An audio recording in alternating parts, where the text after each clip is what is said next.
What if I told you that most ecom stores are throwing away thousands of email revenue down the bin just by making one simple email marketing mistake? And the hard truth, you might be one of them. I'm Lucas and I've helped dozens and dozens of ecom brands scale their email marketing, including brands like Sweater Milk, who went from 5K in email revenue to 80K plus in around about 70 days. Or for example, MDT45, who went from 5K per month in email revenue to over 97K email revenue in less than 5 months. In this video, I'm going to show you the 4 pillars of email marketing. I'm going to show you how to capture 3 times more email subscribers than your competitors. I'm going to show you the exact email marketing strategy that blows up ecom brands over and over again. I'm also going to show you a campaign calendar that consistently generates revenue without relying on discount codes. And I'm going to show you the advanced segmentation tactics for perfect deliverability. So let's start with the ultimate email marketing guide for e-commerce in 2025. I'm going to start with the email marketing foundation. So let's start with what actually matters in email marketing. You can forget about any vanity metrics for a moment, because after working with multiple e-commerce stores in the last 4 years, I found there are only really 4 elements that determine your success with email marketing. That includes lead capture, automation, strategy, and deliverability. Let's kickstart things with lead capture. So the first element is your ability to capture emails. This is the foundation everything else builds up on.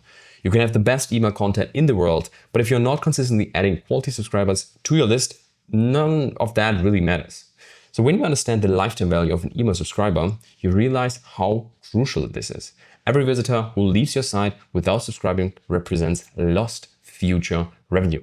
But it's not just about getting more subscribers, it's actually about getting the right subscribers that have a high chance of becoming customers in the future. What about automations? The second element is your automation system. These are the emails that go out automatically based on specific customer behaviors. You can pretty much think of them as a 24/7 sales team. When someone abandons their cart, visits a product page multiple times, or makes their first pages, your automation system should be engaging with them accordingly. The beauty of automation is that once it's set up correctly, it works while you sleep. You're not manually coming up with campaigns, sending emails, or tracking customer behavior. The system literally does all for you. So let's go on to the next one. What about strategy? The third element is your campaign strategy. Most stores, to be honest, get this completely wrong. These are the regular emails you send to your list. Most stores, how they do that, they blast endless promotions, burning the entire list, or on the other end, they are barely sending anything at all, leaving money on the table. The key here is finding the right balance between staying on top of mind and providing genuine value. Your emails should be so good, your subscribers look forward to them. That's kind of the key to focus on. What about deliverability? As I said, the fourth element is crucial, but it's largely a byproduct of doing the other 3 things correctly. If you're sending relevant content to engage subscribers on a consistent basis, your emails will land in the inbox instead of spam. Yes, there are some technical stuff that you need to be aware of, but other than that, as long as you're keeping everything else in check, this will be healthy in and of itself. So let's start with the lead capture strategy in more detail. So first of all, we need to understand that every email capture opportunity is a value exchange. What does that mean? Your visitors are giving you something valuable. It's their email address, it's a private access to send them messages. So in order for that, you need to offer them something in value in return, right? But here's where most stores make their first mistake. They immediately jump into like huge discounts. Don't get me wrong, like discounts work and we use them, but they're not always the best option. If someone is willing to give their email just for a 10% discount, what does that tell you about their buying motivation? You're basically attracting discount shoppers who might never buy at full price. Instead, think about what your specific customer actually value. Could be early access, could be exclusive content, buying guides, anything that helps them in their natural journey of fixing the problem, fixing the desire that they're hoping for. Or as I said, first access, restocks, whatever it is, key here is to match the offer to your brand and your customer needs. Next, let's talk quickly about timing. You don't want to show your pop-up form as soon as a visitor lands on your website. That's not the best case. Think about how that feels from the customer perspective. They haven't even seen what you sell yet, and you are already asking for the email. Would you give your email address to a store who you know nothing about? No, right? So the right timing depends on your traffic source and website structure.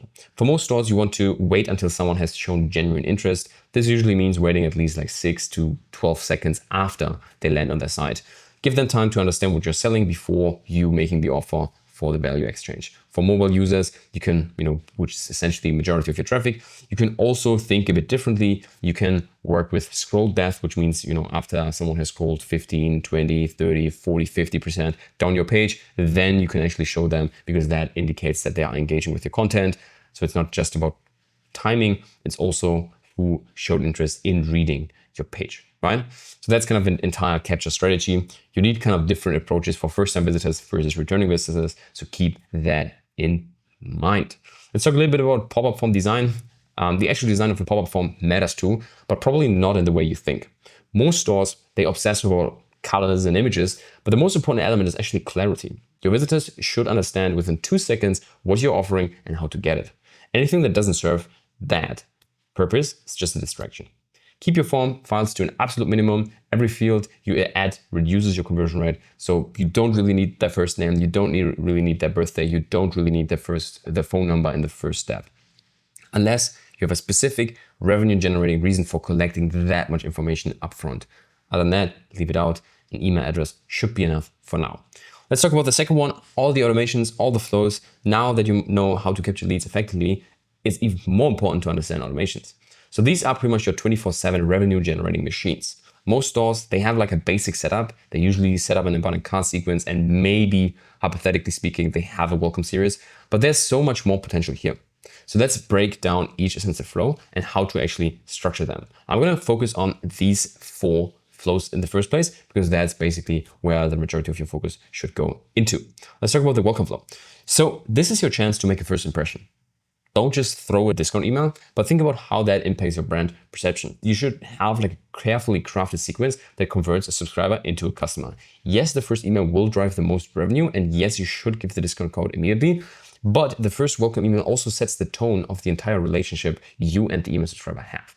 So include it, but don't make it the main focus. You have it in the hero image, you have it down below to remind them, but start going beyond that. Start telling your brand story. Why should they care about your brand? What makes you different? Keep it concise, but make it compelling. This email, as I said, typically gets the highest open rates of any automated email you'll ever send, so make it count. Let's talk about the second and third email. The second is basically around social proof. Show them why other people love your products. Don't bombard them with reviews. You need to strategically show your products solve real problems for real people. So take a look, use user-generated content if you have it, and show press features if you got them. You have a lot of stuff you can leverage here, because the goal here is to build credibility. Your third and fourth email should always build on education.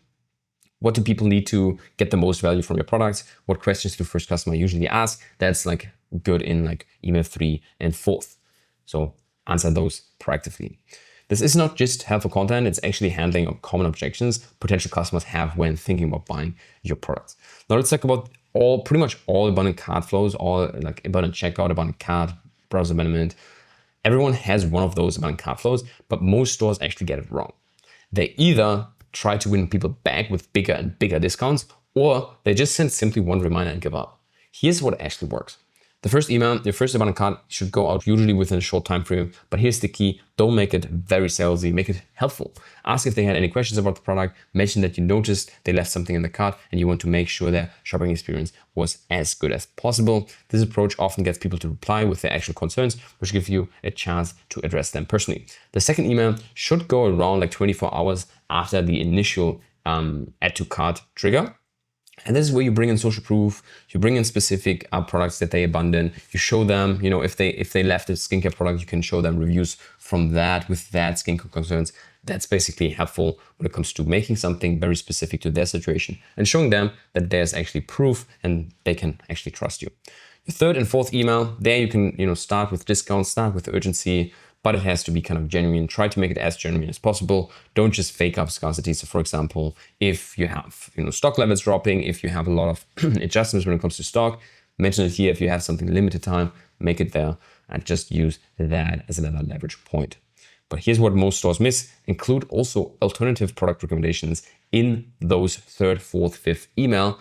I usually try to do it a little bit later because they had a buying intent. So you want to first address that. And then sometimes, people abandon because the product wasn't quite a fit for them. So now you can basically show them other stuff as well. But yeah, this is just the beginning. Let's talk about the post the browser abandonment in and of itself, which is also an abandonment flow. It's basically for people who view products but don't add to cart. These people showed interest but weren't quite ready to buy. It should also focus more on education, product benefits than any urgent sales message. Now let's take a look at post-purchase flow, which is your chance to build a long-term relationship and loyalty with your customers. The first email is usually kind of immediately after the purchase, and it's just not a boring order confirmation. Yes, you confirm the order, but you use this touch point to enhance the entire excitement.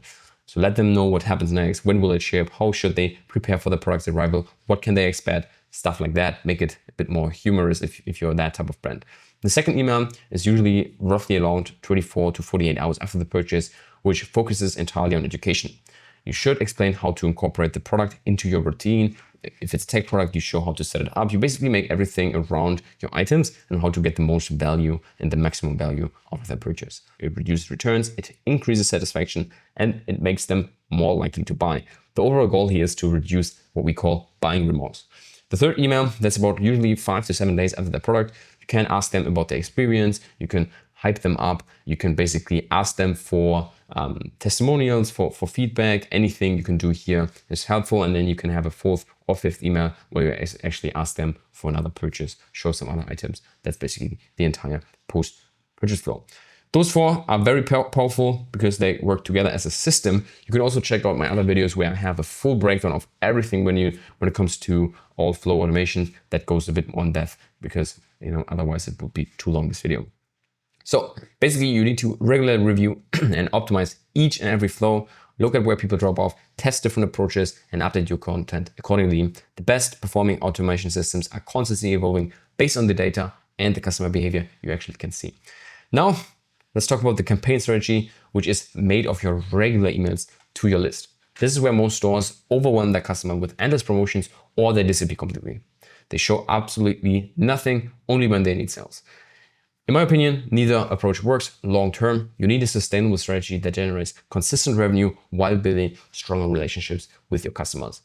What about frequency? One of the most common questions I hear when I'm on the calls with 7 and 8 figure brands usually, how often should I email my list?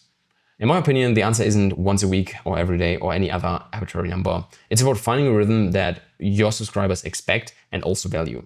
That said, if you're sending fewer than 3 to 4 emails per week, in my opinion, you're probably not doing enough. Your subscribers are already crowded. If you only show up once a week, you're easy to forget. But this doesn't mean you should send more and more promotional emails. Instead, you need to what I call the value first campaign strategy. The foundation of this strategy is the understanding that every email needs to provide value. Value doesn't always mean discounts. Value could be education, could be insider news, could be UGC showing how others succeed with their items. The key is mixing different types of value throughout your campaign calendar. So let's break down how a week could look like in practice. So on Tuesday, you might use it for educational content. You basically show them how helping subscribers solve problems related to your product category. On Thursday, you use that for social proof. You share customer success stories or new reviews. On Saturday, you basically use that as a product-focused day. You show them when you launch a future product or occasionally promotion here and there. But here's what's crucial. Your promotional emails will perform better when they are part of this value-based sequence. When subscribers are used to getting helpful, interesting content from you, they are more likely to open and engage with everything that comes after that, including your promotional emails. Now, let's talk about campaign planning. Most stores, in my opinion, or from experience, plan their emails week by week, if so, sometimes even day by day. And what they do, they scramble at last minute to figure out what to send. And this reactive approach absolutely kills your entire result. Why? Because you need to plan at least a month ahead. This doesn't mean writing every email. It means knowing your themes, knowing your offers, knowing your content strategy before actually, from a micro standpoint, before starting to write and send stuff out. Create a content calendar that maps out your key themes and promotions, but leave room for flexibility. Maybe a competitor does something you need to respond to. Maybe a product suddenly takes off on social media. There are many cases where you need this bit of flexibility. Your calendar should be a framework, not a prison. Now let's talk a little bit about promotional emails, because that's where most stores struggle, in my opinion. The key to promotional emails is not the discount amount or the urgency statics, it's the positioning. Every promotion should have a reason behind it that makes sense to your customers. Random 20% off sales devalue your brand, but a special offer for your brand's anniversary, a limited edition product launch, a seasonal collection clearance, it just feels natural, right? So it gives people a genuine reason to buy now. Let's talk about segmentation. The other crucial element of campaign strategy is segmentation. You shouldn't be sending every email to the entire list, but most stores either don't segment at all, or they try to over-segment to the point where they're creating tons of extra work for minimum benefit. You need a practical approach to segmentation that drives results without making your life complicated. So let's talk about practical segmentation that actually drives revenue.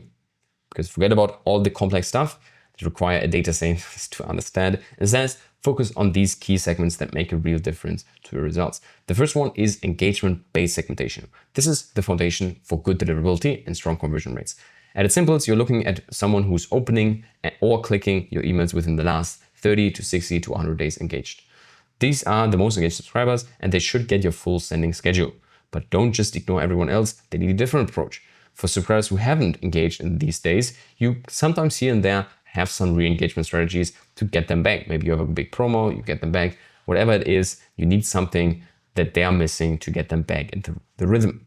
The next one is purchase behavior segments. They are also very crucial. You can help your repeat customers with some early access, with some VIP offers or content that helps them get more value from their previous purchases. They've already shown trust to your brand. Now it's kind of about deepening that relationships. You can also have some browse behavior segmentation, which is basically if someone is looking at this item, they can get another campaign around that item and vice versa. So here's, in my opinion, what most stores miss about segmentation. It's not about sending different promotion. It's actually around sending different types of content entirely. Your VIP customers might appreciate behind the scenes content about product development. Your first time customers might need more basic education about your product category. Finally, let's talk about deliverability, the often misunderstood but crucial element of email marketing. While deliverability is one of the pillars, it's largely a result of doing everything else right. But here are specific things you need to understand about deliverability in 2025. On the technical side, you need to set up SPF, DKIM, and DMARC records. You need to move up to a dedicated sending domain. Thousands as a store have done that now. Feel free to take a look at my other videos. I have a technical breakdown on how to do that, but that's just the beginning. Now let's talk about everything else. When it comes to interaction, it's very important that people interact with your emails. And here, we basically don't need huge list size. It's actually about the list quality. 10,000 engaged ones are way better than 100,000 unengaged subscribers. So what you need to do is you need to have good click rates, good open rates, and you definitely need to help people interact with your emails. That can be marking your email as important or replying to your email. That's basically all when it comes to interaction. When it comes to hygiene, very important factor. Every 90 days, you should be removing subscribers who haven't engaged with any of your emails, especially with the new billing updates. It gets more and more important.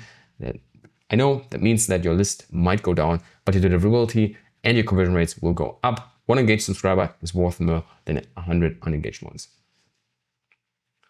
Next one, you definitely need to send consistent. If you normally send 3 to 4 emails per week and then suddenly send 3 emails in one day for sale, that is a red flag for all the email providers. So plan your high volume days in advance and ramp up gradually. When it comes to content, very important for the deliverability too. Too many spam trigger words, poor text to image ratio, or including broken links can absolutely hurt your inbox placement. Don't do that, but don't get paranoid about this. If you're focusing on providing genuine value to the subscribers, you're probably already avoiding most of these issues. Let's talk about feedback loops. Most major email providers will tell you when subscriber mark you as spam. Pay attention to these signals.